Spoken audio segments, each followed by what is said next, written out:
안녕하십니까. 저는 페네시아 CTO 송혁규입니다. 이렇게 여러분들을 만나 뵙게 되고 메타버스 디바이스에 대해서 여러분들한테 말씀드릴 수 있는 기회가 돼서 굉장히 감사드립니다. 제가 오늘 말씀드릴 거는 메타버스가 어떤 것들이고 거기에 사용되는 디바이스들이 무엇이고 어떻게 하면 좀 더 메타버스를 잘 활용할 수 있을 것인가에 대해서 좀 말씀을 드리도록 하겠습니다.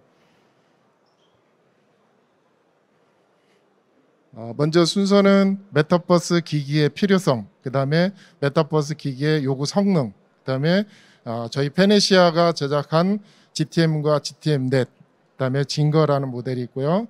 XR 메타버스 기기를 어떻게 활용할 것인가, 그 다음에 현재 해외에서 또는 국내에서 제작되고 있는 AR 제품에 대해서 비교해서 설명을 드리도록 하겠습니다. 자, 메타버스는 여러분들이 많이 들어보셨지만 실질적으로 이게 새로운 개념의 어떤 메타버스가 아니고요. 옛날부터 있어 왔었습니다. 즉 여러분들이 TV를 보실 때 TV를 보다가 옆을 보시면 현실이잖아요. TV는 가상이고요. 그것도 메타버스입니다. 그 다음에 여러분들이 스마트폰을 보시면서 이렇게 보시다가 밖을 보시면 어떻게 돼요? 그것도 메타버스입니다. 단지 여러분들이 이해하기 쉽고 한 번에 얘기할 수 있도록 만들어 놓은 게 메타버스라는 말로 용어를 정의해 놓은 것이죠. 새롭게 나온 개념이 아니라는 거죠. 그러나 우리가 실생활 속에서 많이 체험을 하고 체득을 하고 해왔었는데 단지 그거를 현실에 와서 메타버스라는 용어로 정의를 해놓은 겁니다. 우리가 기술이 고도화되고 되면서 이제는 메타버스 안으로 들어가고 싶은 거죠. 전에는 우리가 현실 세계에서 그냥 구경만 하다가 이제는 내가 그 메타버스 속으로 들어가 보고 싶은 것들이 현실입니다. 어떻게 가능하냐? 그거는 디지털 현실이 왔기 때문에 그렇습니다. 그런데 이것들을 할 수 있는 것은 실질적으로 제가 들어가는 게 아니고 아바타나 기타의 다른 방법으로 그 속을 들어가 보는 거죠. 그게 바로 현재의 메타버스 상황입니다. 그리고 메타버스를 이루는 데에는 크게 저는 두 가지로 구분을 하고 있습니다. 구현 기술, 거기에 또 표현 기술이 있습니다. 구현 기술은 여러분들이 쉽게 접할 수 있는 소프트웨어라든가 기타 어떤 플랫폼, 그 다음에 여러 가지 컨텐츠 이런 것들이 바로 구현 기술이고요. 여러분들의 눈에 직접적으로 보여주고 하는 것들이 표현 기술입니다. 자, 그런데 여기서 한 가지 좀 더 짚고 넘어가야 될 게 소프트웨어, 즉 구현 기술은 우리가 조금 더 쉽게 접근할 수가 있습니다. 그런데 표현 기술은 여러분들의 눈에 체감적으로 뭔가를 직접적 보여드려야 되다 보니까 빨리 이루어질 수 있는 상황은 아니에요. 또 요즘은 여러분들의 눈이 너무 높아져 가지고요. 우리 하드웨어 개발자들이 따라갈 수가 없어요. 왜? 영화나 이런 데에서 너무도 높게 어떤 레벨을 잡아놔 버렸어요. 즉 우리 많이 봤던 아이언맨에서 아이언맨 그 손을 딱 내밀면 손에 뭐가 나타나요? 홀로그램으로 막 나타나잖아요. 자, 그거는 영화상으로 가능해요. 자, 그러면 콘텐츠상으로도 가능해요. 자, 그런데 그거를 만들 수 있는, 표현할 수 있는 하드웨어가 있느냐? 아직 없습니다. 앞으로 향후 7, 8년, 10년 정도 걸려야 나올 수 있다는 거죠. 그래서 디바이스가 그만큼 힘든 기술이라는 거죠. 그러다 보니까 소비자 요구는 굉장히 높은데 디바이스 기술은 아직 10분의 1 정도밖에 못 따라간다는 것을 염두에 두시고 제가 말씀드리는 것을 이해하시면 될 것 같습니다. 그러면 메타버스가 요구되는 기능들이 뭐가 있느냐?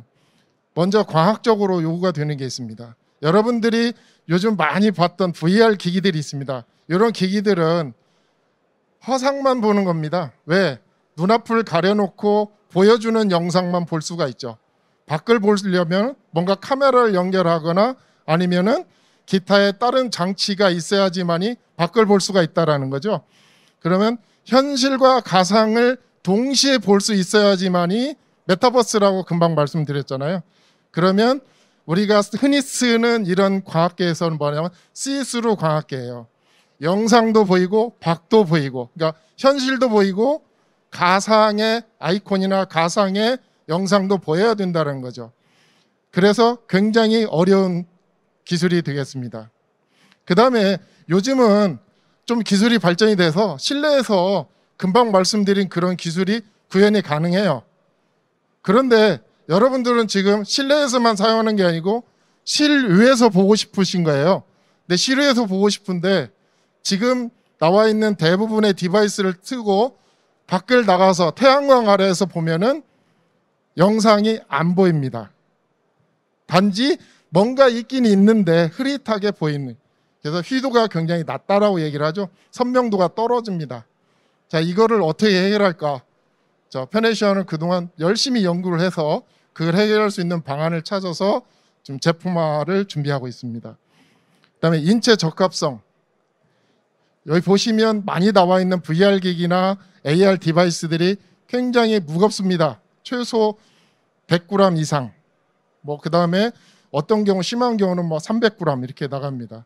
지금 여기 앞에 계신 분들이 안경 쓰고 계신 분이 많이 계신데 안경이 몇 g인지 아십니까? 티타늄 안경 제일 얇은 거 가벼운 게 15g이고요. 지금 쓰고 계신 안경 대부분 25g 내지 30g 정도 듭니다. 그런데 저희가 앞으로 요구 드는 거는 40g 정도의 안경이면은 장시간 착용할 수 있겠다. 현재 쓰고 계신 안경도 되게 불편하시죠? 안경이 없으면 좋겠다. 자, 앞으로는 안경 없이도 메타버스를 표현할 수 있는 기술을 만들어내겠다라는 게 현재 하드웨어 개발자들의 목표입니다. 그래서 세계 최고의 기술을 가진 K-테크닉을 만들겠다라는 거죠. 그 다음에 인체의 영향입니다. 여러분들이 VR 기기를 쓰고 보시면은 좀 어지럽거나 멀미 현상이 생겨요. 그런데 오래 쓰게 되면은 눈도 시력도 나빠진다. 이런 현상이 생깁니다. 이거를 해결할 수 있는 뭔가 새로운 디바이스가 필요하다. 그래서 메타버스가 되면서 이런 표현할 수 있는 디바이스들이 그런 부분들을 좀 충족시켜줘야 되지 않느냐 하는 게 현대의 흐름입니다. 그래서 그런 흐름을 맞춰줄 수 있는 디바이스들을 만들어내고 있다라고 말씀드릴 수 있습니다.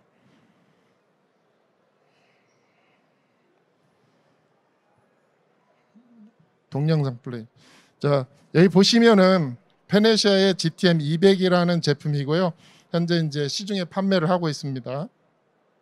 화질은 풀 HD를 가지고 있고 화각은 45도입니다. 그러면 2m에서 약 65인치 정도 화면을 보일 수 있고요. 무게가 120g입니다. 좀 무겁죠? 그다음에 여기에는 USB Type-C로 돼 있어서 테더링 시스템입니다. 그래서 여러분이 쓰고 계신 스마트폰 대부분이 USB-C로 돼 있을 거예요. 그래서 C에 그냥 꽂기만 하시면은 바로 영상을 보실 수가 있습니다. 그다음에 여기에는 카메라가 달려 있어요. UVC라고 해서 카메라가 핸드폰으로 연결이 될 수가 있고요. 그다음에 머리 추적 센서라고 해서 보통 6DOF가 달려 있는데 저희는 이제 9DOF가 달려 있습니다. 그래서 자이로메타, 그다음에 악셀로메타, 자장 센서 이 세 가지 센서가 X, Y, Z 3축을 센싱할 수 있도록 해서 오차를 줄여주는 겁니다. 그리고 밖에서 자장 센서의 강도에 따라서 위치를 찾아갈 수 있도록 하는 기능까지를 넣습니다. 이런 그 제품들이 좀 앞으로 더 나와줘야 되겠다는 거고요. 여기에 좀 한 가지 흠이 있습니다. 뭐냐? 이어폰이 없습니다. 그래서 별도의 블루투스를 사용해야 됩니다. 그래서 다음 버전을 만들었습니다. 똑같습니다. 똑같고 여기에 골전도 스피커, 골전도 마이크를 추가를 했고요. 디자인을 좀 바꿨습니다. 그리고 좀 더 가볍게, 그다음에 광학계를 좀 더 얇게 갔습니다. 그래서 이게 나온 디바이스가 되겠고요. 이제 이러다 보니까 광학계가 너무 두껍고 무겁다라는 거죠. 그래서 또 다르게 개발한 게 있습니다. 저희가 이제 홀로 진행하는데 요거는 여러 가지 기술이 복합적으로 들어 있습니다. 뭐냐면 LBS라는 레이저 빔 스캐닝이라는 기술과 그다음에 HOE 홀로그램 옵틱 엘리멘트라는 기술이 합쳐져 있어서 밖에를 보는 투명도가 80% 이상입니다. 앞전에 보여드렸던 디바이스들은 대부분 50%, 60%, 70%가 맥스였어요. 자, 그런데 여러분들이 지금 쓰고 계신 안경이 투과율이 몇 프로인지 아십니까? 90%예요. 그러면 이 투과율은 안경과 거의 비슷하다라는 거죠. 그래서 투과율이 매우 높기 때문에 밖을 보는 현실을 볼 수 있는 율이 훨씬 좋다라는 거고요. 그 다음에 여기에 레이저를 사용합니다. 아까 LBS라고 그랬죠. 레이저를 사용하다 보니까 영상을 선명하게 표시할 수 있어요. 그래서 밖에서 봐도 확실하게 영상을 볼 수 있습니다. 두 번째, 50g 언더로 되어 있는데요. 저희들이 지금 시뮬레이션 해본 경우 한 40g 정도 나옵니다. 여기에 카메라, 그 다음에 아까 말씀드린 9DF 센서까지 넣어서 한 40g 정도 나오는데, 이 정도면은 여러분들이 24시간 착용하고 있어도 아무 무리가 없다라는 거죠. 그러면 이런 것들은 어떻게 사용하느냐? 여기 보시면은 여러 가지 펑션이 들어 있습니다. 여기에 인체공학적 구성으로 되어 있죠. 아까 어지럽고 이런 내용들이 왜 어지럽냐? 근데 우리가 안경을 써도 어지럽잖아요. 실제로 안경을 벗어도 어지럽고. 이유가 뭘까요? 왜? 시선에 대한 자기 도수가 안 맞고 시축이 안 맞아서 그런 현상이 발생이 돼요. 그래서 안경점에 가서 눈 간격을 조절하고 안경을 맞추면은 바로 또 어지럽지 않은 안경이 되는데, 이런 부분들을 저희가 인체공학적으로 잘 맞춰놨다는 거죠. 그럼으로써 여러분들이 가장 편한 영상을 시청할 수 있도록 해놨고요. 특별히 어떤 입체 영상을 만들지 않더라도 거의 입체처럼 보이도록 80% 이상의 왼쪽 눈, 오른쪽 눈에 겹치는 부분을 만들었어요. 그래서 거의 입체처럼 보여집니다. 그 다음에 9DF는 기본적으로 들어가고요. 양쪽에 카메라가 2개가 들어가 있어요. 무엇을 하기 위해서 그러느냐? 일단은 공간을 인식하는 게 첫째 목적이에요. 내가 어디에 있는지를 알아야 영상을 띄워줄 수 있고 그 영상에 정확한 거리를 맞춰줄 수 있는 거거든요. 그 다음에 두 번째는 이 목적은 동작 인식입니다. 제스처 인식. 내가 어떤 물질을 잡아서 안에 있는 가상의 물체를 잡아서 옮긴다 했을 때 옮겨져야 되고, 그 다음에 지금까지는 X축, Y축만 되는데 Z축으로도 센싱을 해서 동작 인식이 가능하도록 해줄 수 있는 카메라가 바로 왼쪽, 오른쪽 2개의 카메라가 달려있다는 거죠.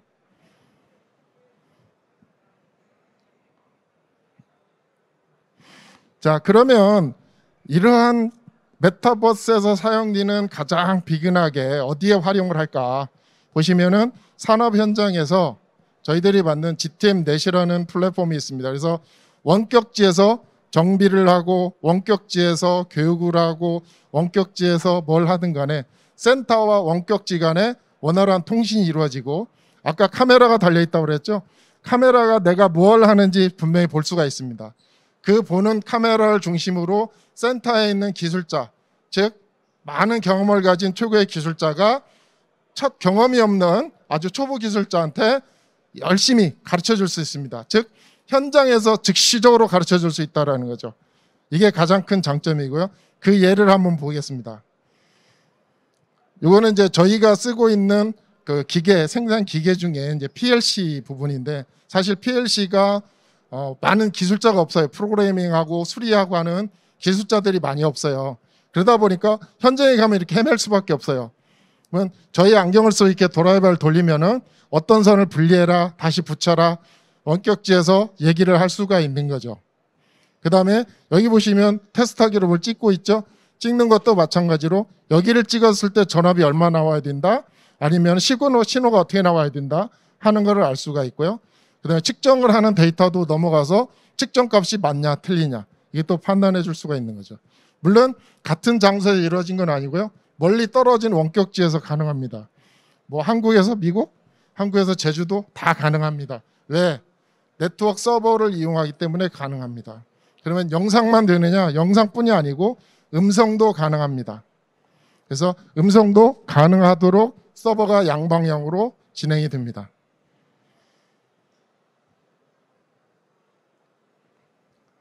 그 다음에 저희들이 조금 이제 심혈을 기울이고 있는데 언택 공연입니다. 예를 들어서 BTS가 어떤 스튜디오에서 공연을 해요. 공연을 하는데 내가 거기에 가고 싶어요.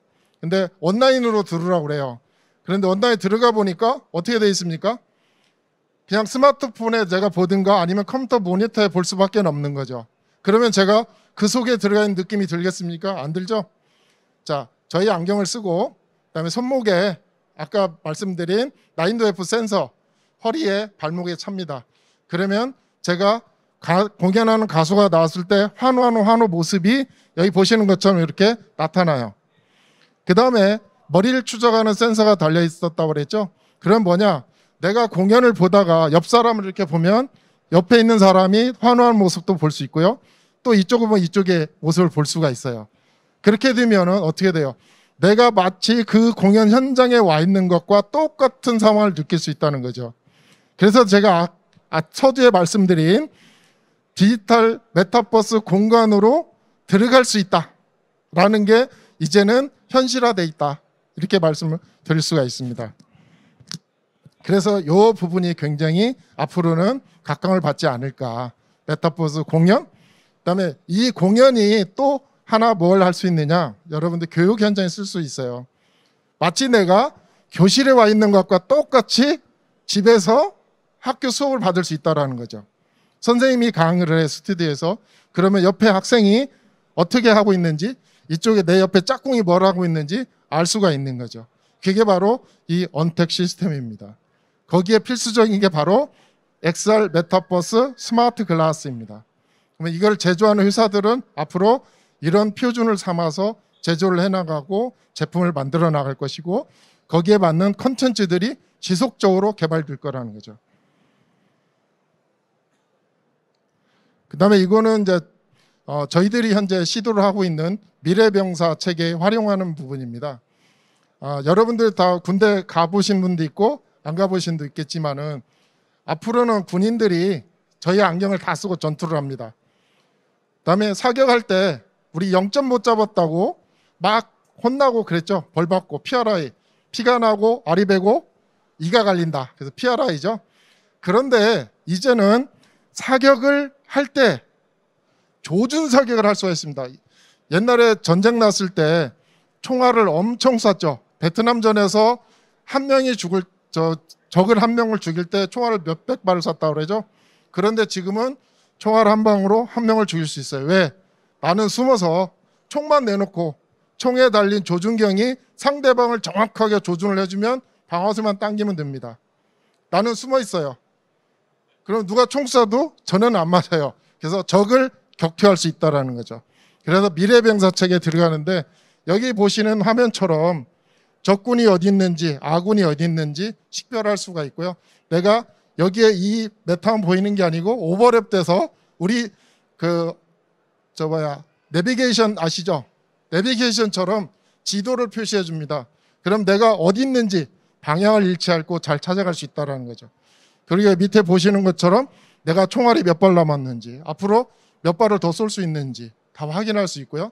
그다음에 여기 밑에다가 문자로 야, 너 거기서 어디로 이동해 하고, 옛날에는 막 전쟁에 막 포탄 소리 나고 그런데 말로 하는 것보다 어떻게 되겠습니까? 더 쉽게 문자로 정을 할 수 있다라는 거죠.